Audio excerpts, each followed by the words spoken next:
KGW News at 11. It is maybe a little atypical that we would be thinking about anti-icer at this time of year, but we are ready to respond to any weather event any time of year.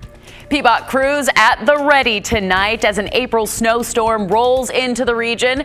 From this view of Portland, yeah, just pretty wet in the metro right now, but we're picking up accumulating snow throughout high elevations and the Coast Range right now. And of course, more is on the way overnight. Good evening and thanks for joining us. I'm Brittany Falkers here with meteorologist Joe Ranieri. And Joe, it kind of feels like a cruel game Mother Nature's playing. That's a great way to point, to describe it. And if this was early March, I'd be like, hey, this isn't a big deal. But this is, we're approaching mid-April and we're tracking not just a little bit of some snow. A lot of us could be waking up tomorrow morning to widespread snow, and not just a little bit, accumulating snow as well. Like Brittany said, we're starting to see some of that accumulating snow move throughout the West Hills and throughout the Coast Range. So on the radar right now, we're just seeing showers here in downtown Portland, but the temperature is starting to drop. We saw highs in the mid-40s, and once those showers started to move through earlier this evening, we started to see our temperatures drop a little bit as some of those rain showers kind of cooled us off a little bit. Right around the mid to the upper 30s is what we're seeing right now. I'm expecting to see overnight lows to drop down into the low 30s, maybe at that freezing mark. If that's the case, we will be seeing widespread accumulating snow. And with the snow moving through, we're going to be seeing our temperatures drop out there later on this evening and into early tomorrow morning. And tomorrow morning is really when the snow showers pick up. So after midnight, we'll start to see those snow showers move in along the Coast Range. And it gets kind of heavy at times throughout the morning commute. But you'll notice it's short-lived because by the afternoon, we could be looking at some scattered showers and some thunderstorms develop. But we are kind of looking at the potential of a record spring snowstorm. In fact, I talked about this earlier in the evening. PDX has never seen a measurable amount of snow ever since they've been keeping track of records. A little different in downtown Portland. I'll talk more about that in my detailed forecast. But look at some of these numbers. If this was earlier in the winter, we wouldn't be thinking of much of it, right? A couple inches here around the West Hills. Parts of Portland could be looking at 1 to 3 inches of new snow, and that is including the valley floor. As we look at some of the watches and warnings, a Coast Range, you're going to be seeing that winter weather advisory in fact tonight, 6 to 12 inches overnight. Metro winter weather advisory and a winter storm warning overnight throughout the Oregon Cascades. Traveling over the mountain passes is going to be very challenging later tonight and into tomorrow. Here's a live look up at Timberline Lodge. You've already seen over a foot of snow in the last 24 hours. And Brittany, I'm forecasting another 10 to 14 overnight, and there could be another foot by the end of tomorrow. So we could be looking at 2 feet of snow here in the next 24 hours up in the ski resorts. I'll talk more about that and when we can expect to see a more typical April forecast coming up. All right, thanks so much, Joe. And as he mentioned, yeah, that's going to be coming down overnight and into the morning when many of you will be heading off to work. PBOT crews are ready to respond. With road temperatures above freezing in the metro, they don't think salt will be necessary, but anti-icer trucks will be out early.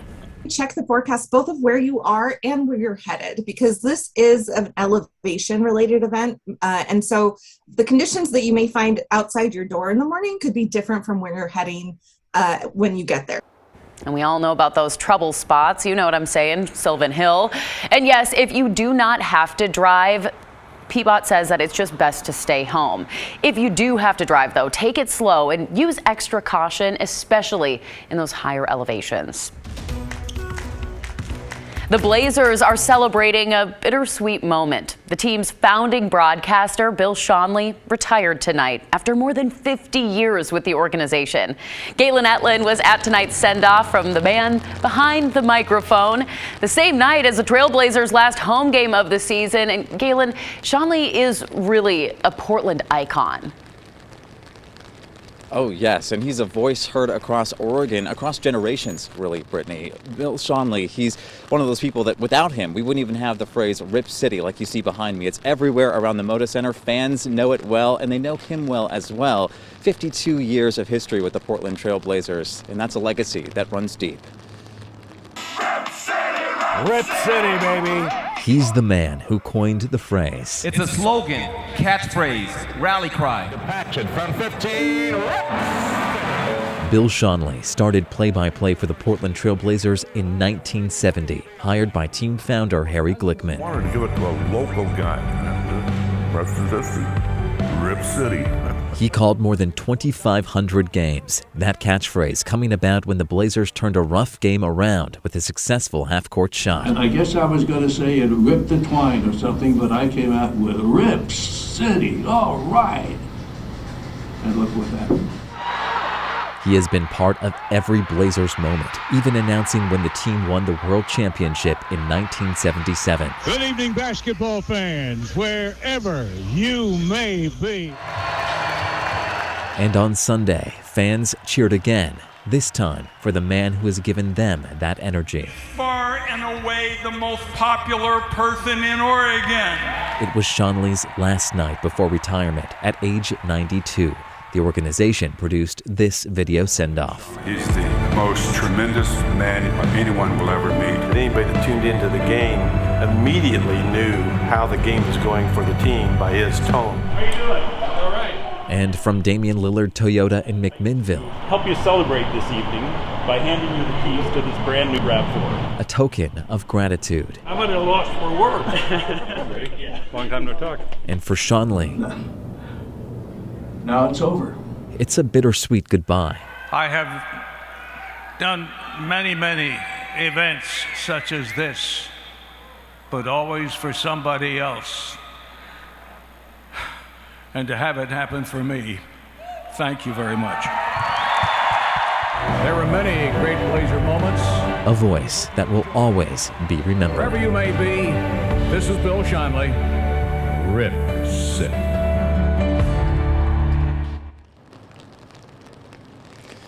Now, as for what's next, Shanley says he doesn't really know yet. As you can imagine, 52 years in the same job. He says it really became his hobby, so he's going to have to think about what to do in retirement. Of course, he does have a new car, though, so maybe road trip? We'll see. There you go. Oh, Galen, he really is just a Portland icon. We're really going to miss him. Thanks so much, Galen. Well, Portland Mayor Ted Wheeler is congratulating Shanley on Twitter. Today, he sent out this message saying, quote, "Tonight, the Trailblazers are honoring one of the city's legendary figures as he retires after more than 50 years with the team. Cheers to the mayor of Rip City." We have an update now on a fiery crash today in Yamhill County. 4 people are dead after the head-on collision on Highway 18.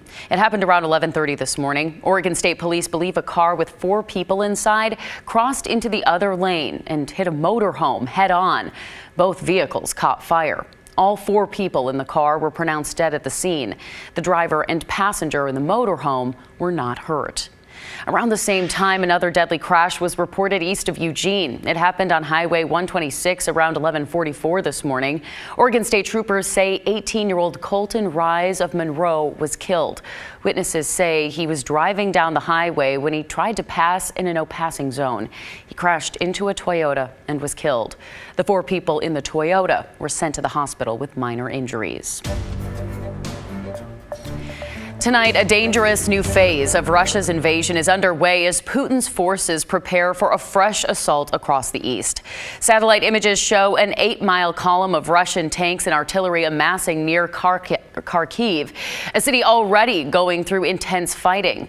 In Mariupol, invading troops are now closing in on a city in ruins after weeks of bombardment, led by a newly appointed general with a reputation for brutal tactics. Ukraine's forces have had victories in recent weeks, now digging in and ready to resist. Ukraine won the battle for Kiev. Now another battle is coming, the battle for Donbas.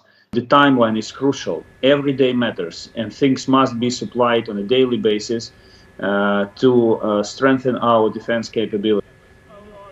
British Prime Minister Boris Johnson made a surprise visit to Kyiv this weekend. Meanwhile, the White House said today President Biden has no current plans to visit the capital.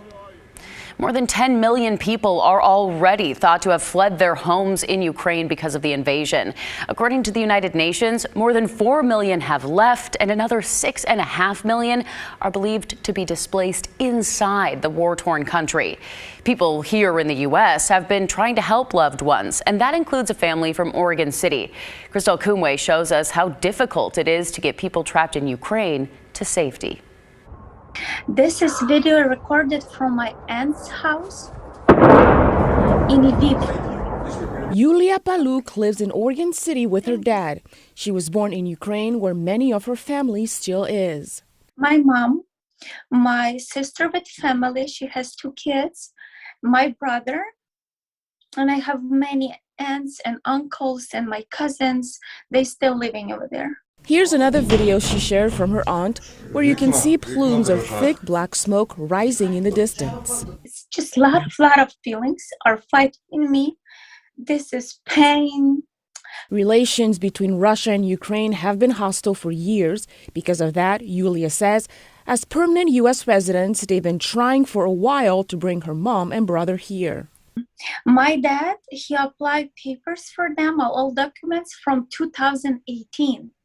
But this process taking too long, especially with COVID time. And now the war adds another layer of uncertainty. The process takes, on average, about a year. Eric Whitman is an immigration lawyer. Since the start of the war, he says there's been an influx of Oregonians trying to get family members in Ukraine here.